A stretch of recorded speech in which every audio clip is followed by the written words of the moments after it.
আটাটা অল্প করে দেবো।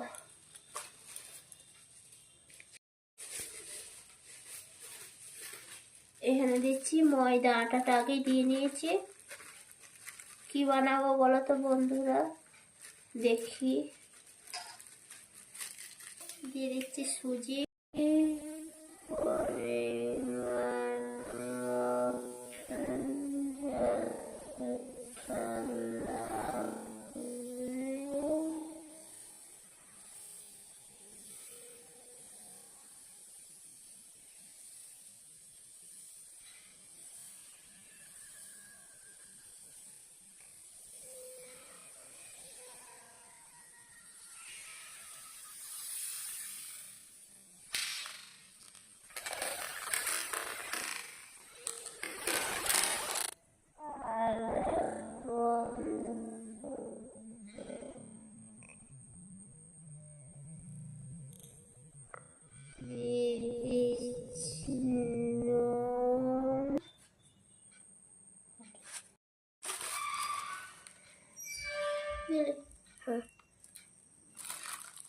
সাদাটা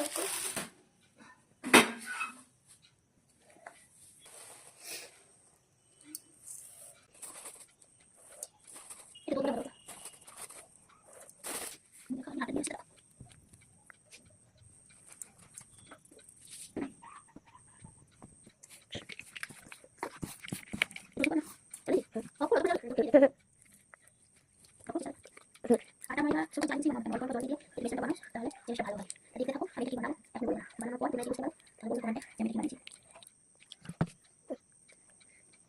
যে বেসনটা তৈরি হয়ে গেছে, এবার আমি চলো কি বানাবো দেখাচ্ছি। হয়ে গেছে।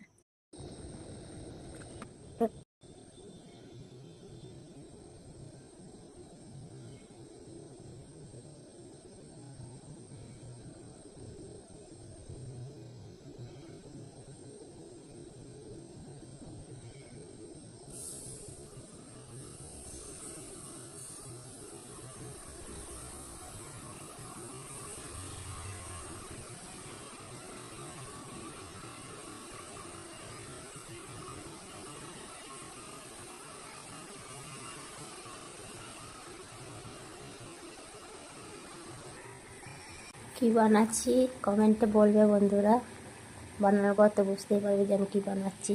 যে একটা একটা করে ভাজতে হবে এখানে সব। এই যে আমার হয়ে গেছে, এবার আমি তুলে নেব। এই যে আমার একটা হয়ে গেছে, আমি তুলে নিয়েছি। একটা কড়াইটা ছোটো দেখালে কী হবে, তিনটে করে তো ভাজা হচ্ছে, যে এতগুলো হয়েছে ওখানে এতটা আছে। আমার সবগুলো ভাজা হয়ে গেছে, তো দেখতে পেলে আমি কেমন করে বানালাম। আমি সবগুলো মানে কীভাবে বানিয়েছি এই জিনিসটা তো দিয়ে দিয়েছি। তো নামটা বলেই দিই, এটা আমরা মালপোয়া বলি। তো যে যেমন বানায়, অনেকে চিনির রসে বানায়, অনেকে চিনিটা একবার সঙ্গে গুলে নিয়ে বানায়। তো আমি এইভাবেই বানিয়েছি। তো আমার মতন একবার এইভাবে বানিয়ে করে খেয়ে দেখবেন, সেই স্বাদ লাগবে। তো রাখছি আমরা এইটুকুনি, আবার আসবো পরে ভিডিওয়।